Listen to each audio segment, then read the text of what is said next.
Hello, everyone. Um, we'd like to introduce you to a concept we use in our school. And so it's the whole idea is based on principle-centered learning and principle-centered teaching. And one of the things we use as an example is doing push-ups. And the whole idea that you should not have your own version of many things, but just using the push-ups as a metaphor. But physically speaking also, how important it is to do this move correctly. And I was fortunate enough to have some training under Coach Glassman, the founder of CrossFit, who explained a lot of the things to me in the class, which I really, really enjoy.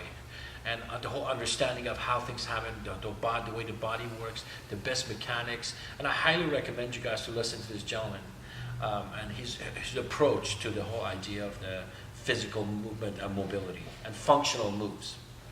Anyway, so the way we're going to do the push-ups is we make a triangle on the ground, and we want to make sure, so we'll go ahead and lay down, put both hands on the side, and lay down forward.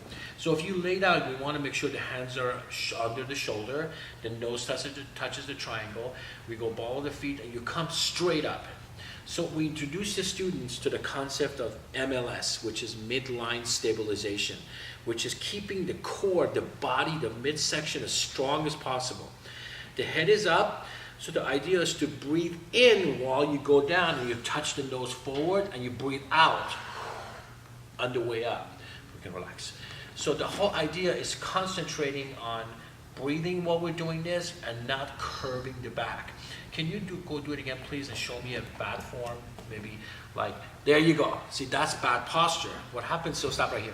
So notice there's a curve right here, the stomach is dropping, and the tush is going up. So we want to make sure, thank you, we want to make sure the student is aware of keeping the core really strong, okay? So we don't want to do 50 of them, right?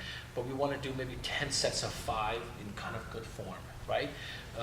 And the other concept is, we want to push up. That's what's called push-ups, right? They're not called push down. They're not called bounce downs. So we don't want to bounce. We never call push-ups girl push-ups if you do it on your knees. I think that's very degrading and it's just not cool.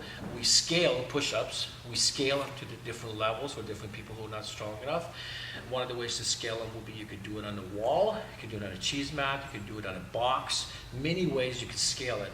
But what is common in every one of them is to keep the core nice and strong and the body's nice and straight, right? So let's go ahead and let's do 3 of them. So go ahead, go all the way down, we rest at the bottom, go up, push up, go down, and we rest at the bottom without touching. Push up, okay, go down, rest at the bottom, push up, good, and relax. Okay, why don't you try a little bit, okay? All right, so again, okay, so go ahead and relax for a second. So I want to make sure everybody understands, everybody has to do it to their own levels, right? So she's older, she's a little bit stronger, a little more training. So what I want you to concentrate on is absolutely do your best. Right?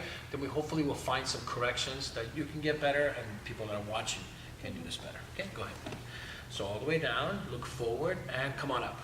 Good girl. So you want to reach forward a little bit more. Breathe in and out. Whoa, there you go. So relax. So notice on the way up, she had a little bit of a hard time, right? One of the reasons is because poor girls, we did so many of them last night. We introduced them in the class again. So you guys are a little sore, which is understandable. But can you demonstrate how to snake when you come up, kind of, you know, doing that? Because that's a common mistake, right? Oh, there you go. That was good. So that's called snaking. We don't want to snake when you do this. You want to make sure the body's really strong. So shoulders are strong, stomach strong, tush strong, thigh, everything's nice and strong, right? One motion. Go down and come on up. Make sure you be aware of your breath. One more. Breathe in and breathe out. Good, relax. So we use this to teach students that there's a difference between doing things right and doing the right thing. And we want to make sure we have the students to get that distinction between the two. You can do push-ups your own way, and I'm sure it's beneficial. But when you listen to someone who's got so much years of experience in teaching it, like Coach Glassman, and he talks about the functionality of the push-ups and getting full mobility of your arm and keeping it nice and strong. You just feel the difference, right? You just feel that push-ups is not an arm workout; it's more of a body workout, whole body workout. It's not so many you do, but a good form. All right. So thank you, and enjoy teaching this to the students.